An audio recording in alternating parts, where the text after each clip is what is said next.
Bonjour à tous, bienvenue dans cette nouvelle vidéo sur ma chaîne YouTube et on se retrouve aujourd'hui, nous sommes le 5 décembre, il est mercredi matin, il est 6 h et c'est la nouvelle vidéo du calendrier de l'Avent. J'espère que vous allez bien, c'est le milieu de semaine, voilà, donc j'espère qu'en tout cas vous tout se passe bien et que vous passez une belle journée et que vous allez passer une belle journée, que vous preniez un bon petit déjeuner en tout cas si c'est le cas.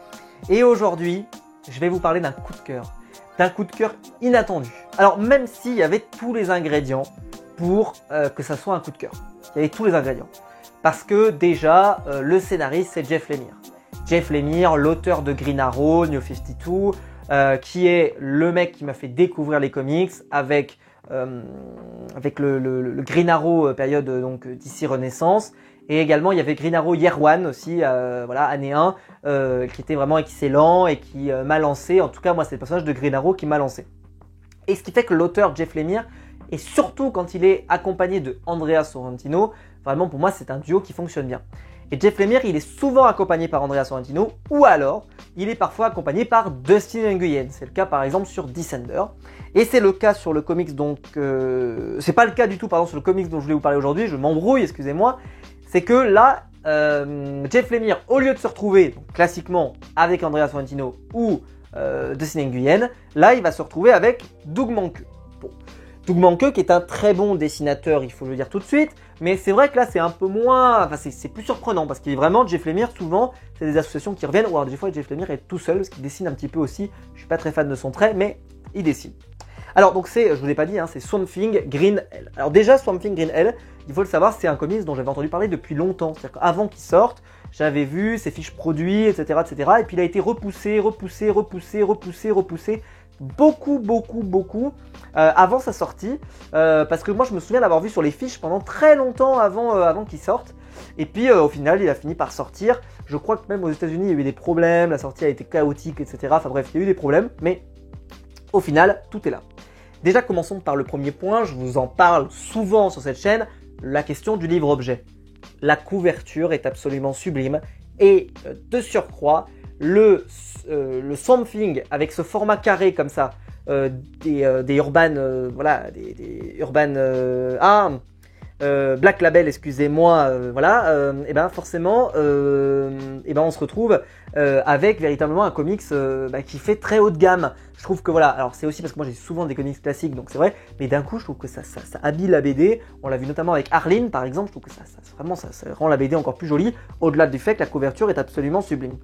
Alors, déjà il faut dire un truc, c'est que je crois que je l'avais dit à l'époque, mais j'adore comme ça cette présentation du comics. Comment dire, ouais, le truc c'est que vu que les comics de Black Label sont assez courts, j'ai peur de vous spoil en fait en vous racontant certaines choses. Alors je vais quand même vous raconter quelques éléments. C'est que ça démarre d'un postulat qui est souvent le cas dans les histoires de Swamp Thing, c'est l'idée que on est avec un personnage qui, voilà, la planète et l'homme sont en opposition avec la nature, et on a un certain nombre d'éléments, de représentation d'éléments naturels qui sont là et qui ont trouvé leur représentant, c'est normalement Swamp Thing, et qui sont là pour se défendre contre l'homme, mais aussi contre toute agression, etc., etc.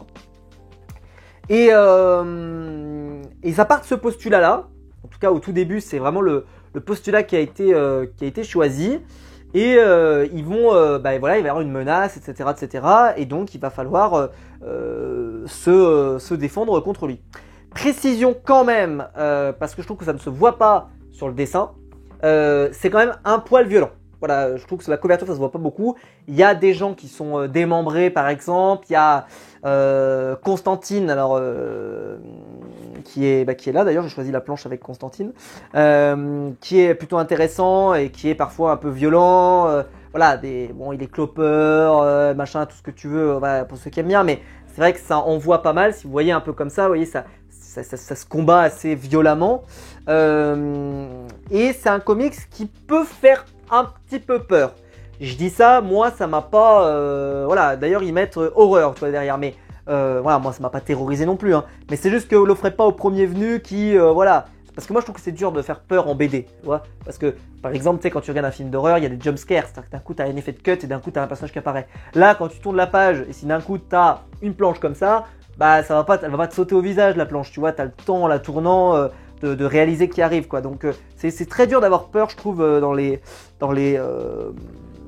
ce genre de comics. Alors donc Swamp Thing va se retrouver mêlé à cette histoire, évidemment. Il va devoir s'opposer parce que lui, il connaît un peu le monde des humains. Il est voilà, il n'est plus présent à ce moment-là, donc en fait, il revient un peu reprendre du service, etc. Et c'est un comics que je trouve vraiment excellent. Je pense que ça peut être un excellent idée cadeau à peut-être quelqu'un qui aime un peu la nature, qui aime voilà, la défense de la planète, etc. Je pense que ça pourrait lui plaire. Alors, c'est pas ce qu'il va retrouver là-dedans, hein, évidemment, mais ça pourrait être intéressant, ça pourrait être un concept intéressant et ça pourrait lui plaire, en tout cas je pense, parce que Swamp Thing, Green Hell, je pense que c'est un excellent choix. C'est un bel objet, une belle idée cadeau et je vous le recommande vivement. C'est vraiment une super proposition de cette année. De toute façon, le Black Label, moi je suis toujours hyper fan. Et là, Jeff Lemire nous a sorti une nouvelle masterclass. Le dessinateur ne démérite pas, même si c'est pas Andrea Sorrentino, et que je pense que si ça avait été Andrea, ça aurait été encore plus beau.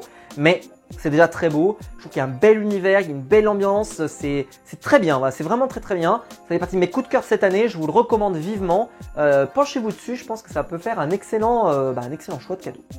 Voilà, j'espère en tout cas que la vidéo vous aura plu, j'espère que vous avez aimé ce conseil lecture. Dites-moi dans les commentaires évidemment si vous l'avez lu, qu'est-ce que vous en avez pensé. Si cette vidéo vous a plu, vous pouvez la liker, vous pouvez vous abonner, vous pouvez la partager sur les réseaux sociaux.